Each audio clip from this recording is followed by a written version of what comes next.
Today, we know Leonardo da Vinci as perhaps the canonical artist, but he was virtually unknown in Britain at the beginning of the 17th century. And yet, how works attributed to Leonardo were first encountered and understood by Britons would impact the wider invention of Leonardo as a cultural entity. British collecting is central to the early history of the dispersal in Milan and Madrid of the extensive cache of Leonardo's drawings and notebooks assembled by the sculptor Leone Leoni and his son Pompeo. The Windsor drawings, the Codex Arundel, the St. John the Baptist, and the Salvator Mundi were brought to England in the first decades of the 17th century. The Codex Leicester arrived at the beginning of the 18th. A number of paintings and drawings attributed to or after Leonardo were recorded in English collections during the 17th century.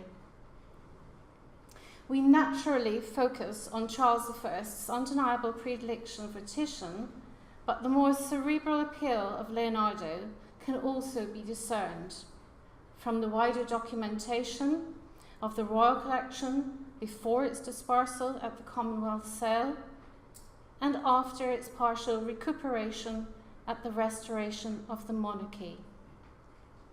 England was clearly a significant location for the earliest responses to Leonardo as an artist and theorist. Still, and despite the prodigious volume of reading matter devoted to this colossal figure over the past 450 years, the critical interpretation of Leonardo in early modern Britain has so far escaped attention. In this short paper, I highlight Charles I's formative experience of the artist through the lens of experimental science in early modern Spain. A generation later, an incipient British reception would emerge from the Royal Society under the patronage of Charles II, himself the owner of the Salvator Mundi and a cherished treatise of Leonardo.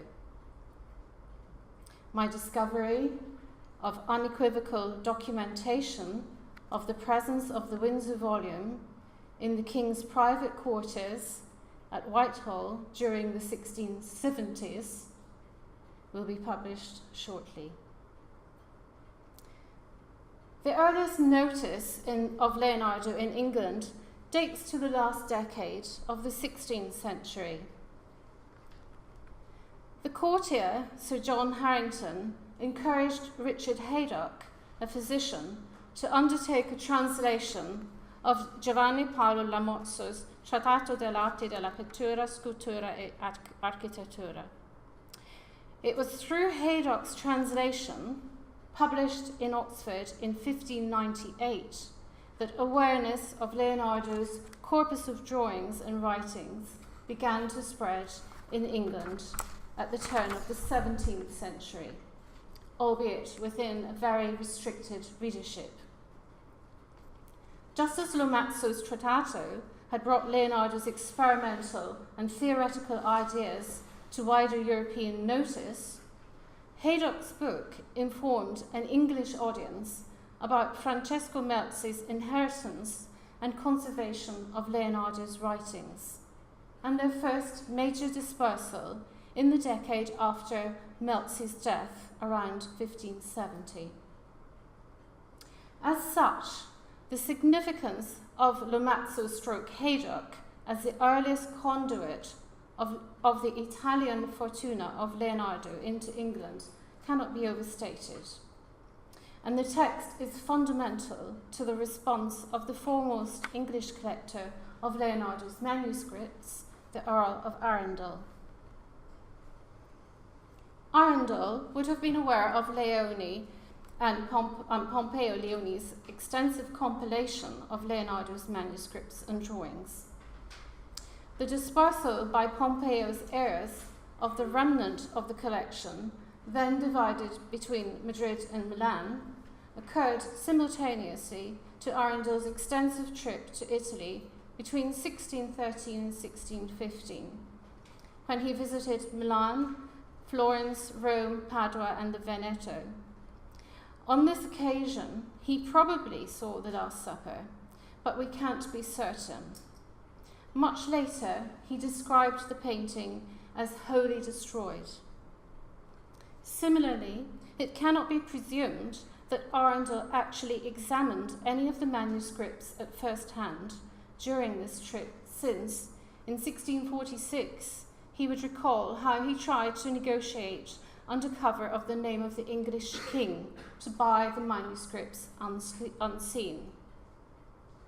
Unsuccessful, he later saw them at the Ambrosiana, where they had been donated by Count Galeazzo Arcanati, and saw his own folly.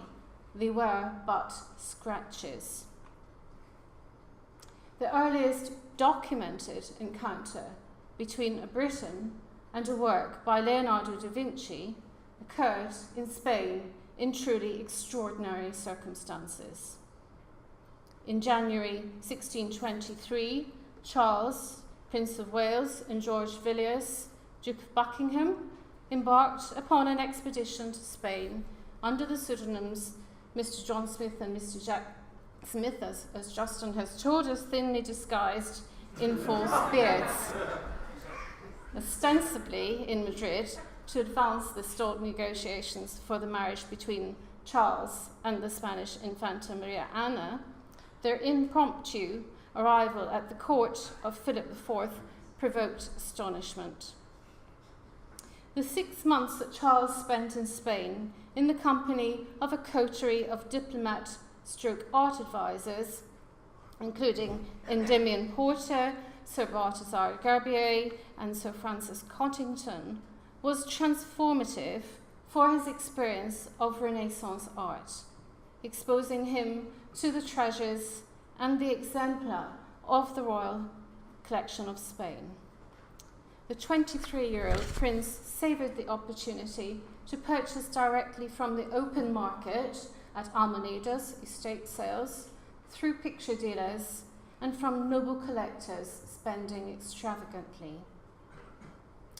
The Spanish court writer and painter Vincenzo Carduccio recounted the prince's unbridled lust for the Habsburg Titians and his frustrated attempt to purchase 2 books of drawings and manuscripts written by the great Leonardo da Vinci of exceptional interest and learning, which the Prince of Wales, when he was in Madrid, wished to purchase and would not leave behind for any price. But Juan de Espina deemed them to be worthy of remaining in his possession alone. This event should be underlined for its signal importance in the earliest English responses to Leonardo. Prince Charles and members of his entourage visited the house of Juan de Espina in the Villa Angelica in Madrid, where the aristocratic Spanish cleric and antiquarian had amassed a collection of rare books, manuscripts, and Renaissance paintings, and the 2 notebooks of Leonardo, now presumed to be identical with the Madrid Codices 1 and 2. The first codex is dedicated to mechanics and statics, the second to geometry and fortification. The codices have been admirably digitized, modelled and animated by the National Library of Spain. Sadly, today there remains no trace of the Villa Angelica. Whether Charles knew of Espina's Leonardo volumes before his visit to the villa is not known, but his encounter with the 2 notebooks in 1623, occurring shortly after the dispersal of the bulk of Pompeo Leoni's collection in Madrid, is of singular significance and locates the earliest British contact with Leonardo's writings in the milieu of experimental science and astronomy in early modern Spain. Many of you will be familiar with this episode. It's often cited in the literature concerning the early history of Leonardo's manuscripts. But until very recently, little attention has been paid to Espina, the nature of his collection, or how and why he contrived to broadcast the royal visit. Enrique Garcia Santo Tomas, whose fascinating study of this character was published last year by Chicago, points out that Juan de Espina remains largely unknown to this day, as do the existing literary testimonies about him. In contrast, during the 17th century, Espina and his House of Tricks was famous, indeed notorious. Within its walls, the eccentric cleric created not just a cabinet of curiosities, but an astonishing theatre of Baroque wonders, with fountains, revolving walls, and hydraulic machines that produced music and storms. Espina, we are told, lived alone, attended by wooden automata and flocks of stuffed exotic birds and animals. He issued invitations to the elite of Madrid and orchestrated elaborate parties which would last from 7 p.m. till 3 a.m., where magic spectacles were performed by human and animal automata and fantastical machinery. According to an anonymous poem of 1627, these comprised a mock bullfight, a puppet show with giants, and a 300-course banquet in which food levitated and left the house through the window. Espina owned a chair especially adapted for stargazing, which rotated and was apparently equipped with telescopic instruments, according to an account of Luis Perez de Guevara, published in 1641, who, in the same breath, mentions Galileo's telescope. Santo Tomas points out that the inclusion of the name of Galileo at a time when he was being prosecuted for his refusal to give in to the Vatican is remarkably bold. Carduccio spent 8 hours at the villa on the 10th of April 1628, where he was overwhelmed by Espina's art collection. It was expensive, singular, and authentic. I cited above his remarks concerning the prince's visit. Less well known is the immediately preceding text, where Carduccio praises Espina's exceptional qualities as a collector and signals the shrewd self-promotion behind the exploitation of his collection to attract visitors of high status, even princes. He, Juan de Espina, has the rarest objects worthy of being examined by a learned and curious visitor, in addition to all the paintings, because he always considered himself exceptional and unique, which drove him to find and acquire, no matter the price tag, the most beautiful and strange things. Espina was deeply embedded in the Spanish royal court. His father, Diego, had been Philip II's accountant, and Juan enjoyed a genteel upbringing, excelling at the lute and at painting. In addition to his clerical role, he was Philip IV's vice-groom of the bedchamber. When, after 1609, the heirs of the royal sculptor Pompeo Leoni began to sell his famed collection in Madrid, Espina was in prime position to scoop up some of the gems. Carduccio was intimate with Leoni's collection. Indeed, he was originally contracted to draw up an inventory of it after Pompeo's death in 1608. It's interesting, therefore, to observe the parallels between Carducci's descriptions of Espina and Pompeo Leoni as exemplary collectors. The sculptor had, he said, with particular care, acquired the most important things possible.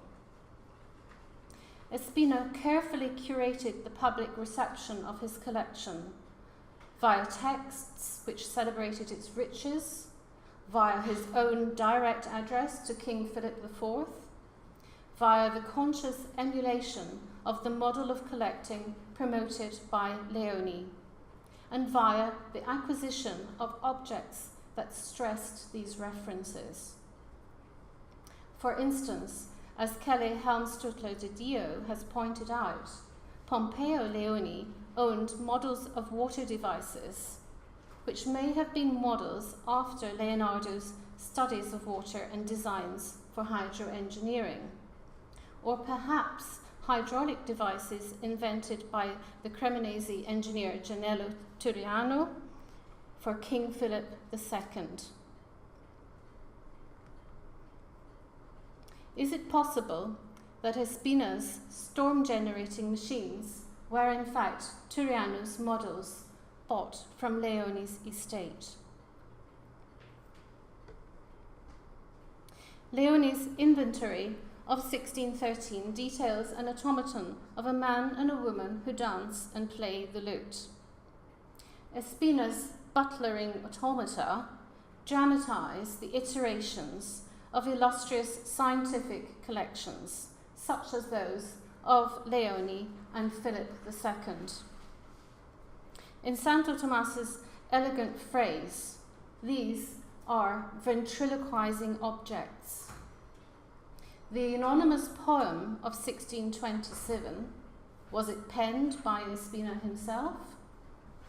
Exhibits strong similarities to Famiano Strada's De Bello Belgico, published in Rome in 1632, which relates how, during Charles V's seclusion at the monastery of San Justa, Turiano revived the emperor's flagging spirits with after-dinner entertainments of performing automata.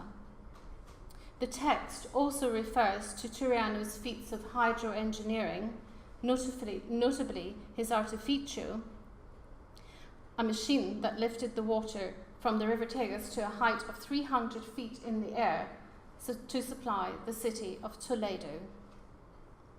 Both of these texts seem to have a common ancestor in Ambrosio de Morales' Antigüedades de España.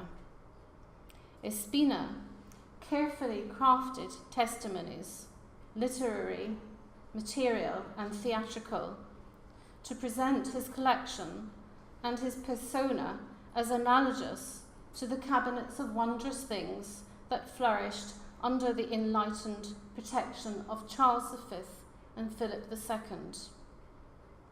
For Espina, therefore, the account of Prince Charles's visit to the Villa Angelica was an eloquent avatar.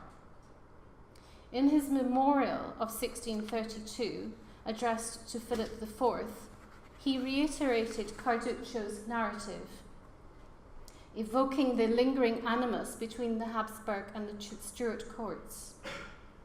Despite Charles's covetousness for Leonardo's treatises, Carduccio declares that Espina will never relinquish the precious volumes. They are to be inherited by Philip IV, together with all the other curious things that he had acquired during his lifetime.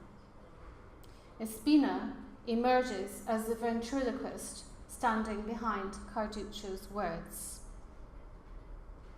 It is possible that through Haydock's translation of Lomazzo, Prince Charles knew of Leonardo da Vinci's manuscripts and of Pompeo Leoni's collection before he visited Madrid. If not, then the Spanish adventure represents an important moment of transmission of the wider reception of the artist to an instrumental British collector. Carduccio tells us that Charles, Prince of Wales, when in Spain, in 1623 bought items left over from Leone's Almoneda. Since the remainder had since been sent to Milan, these items were presumably bought from a third party who had purchased them at the 1609-10 sale in Madrid. Repercussions of the visit to the Villa Angelica would occur in the immediate aftermath and longer afterwards. Encountering, for the first time, Leonardo's manuscripts in the bizarre setting of the Villa Angelica, it must have seemed to the Englishman that they had stepped into an alternative universe where Leonardo's inventions had escaped from the pages of his notebooks, coming to life in front of their eyes.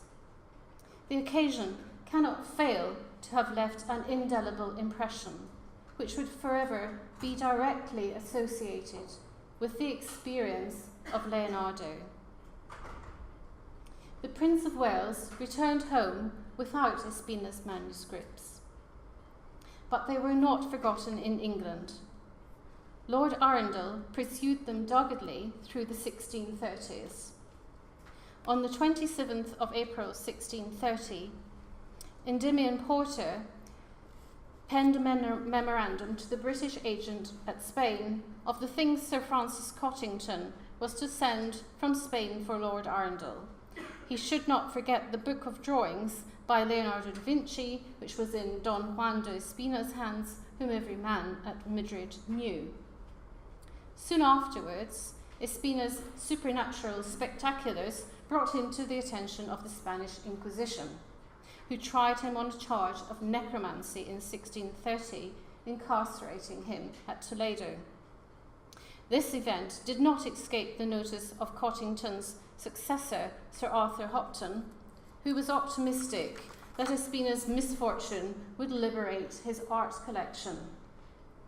After his release and a period spent at Seville, Espina returned to Madrid, where he became increasingly reclusive, repeatedly stating that after his death, except the collection, except the wooden automata, which were to be burned, would be left to Philip IV of Spain, as we have heard.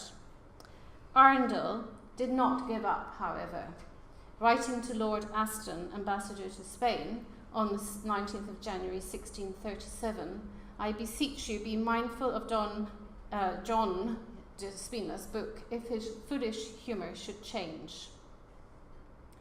Arundel's correspondence with British agents at Madrid demonstrates the close contact he maintained with his quarry over extended periods, and the transmission of intelligence about works of art attributed to Leonardo in Spain. The attempts made by Charles I and Arundel to purchase Espina's notebooks are well known, but the intensity and lasting impact of this first experience of Leonardo is overlooked. Closer inspection of Van der Dort's register of 1639 and the Commonwealth sale inventories taken in 1649 reveal 11 paintings by Leonardo or his followers in the collection of Charles I. These are the ones I've so far been able to identify. And these are we have unidentified works related to these compositions. There was also an obscure salutation by Luini. This is so far unidentified. After the Restoration, a prominent member of the Royal Society wrote a detailed account of the anatomical drawings belonging to the King at Whitehall, marvelling at the empirical inquiry that underpinned Leonardo's studies. It is an enticing, though poignant thought that Charles I may have been the first Briton to experience at first hand Leonardo's extraordinary notebooks, a legacy his son cherished. Thank you.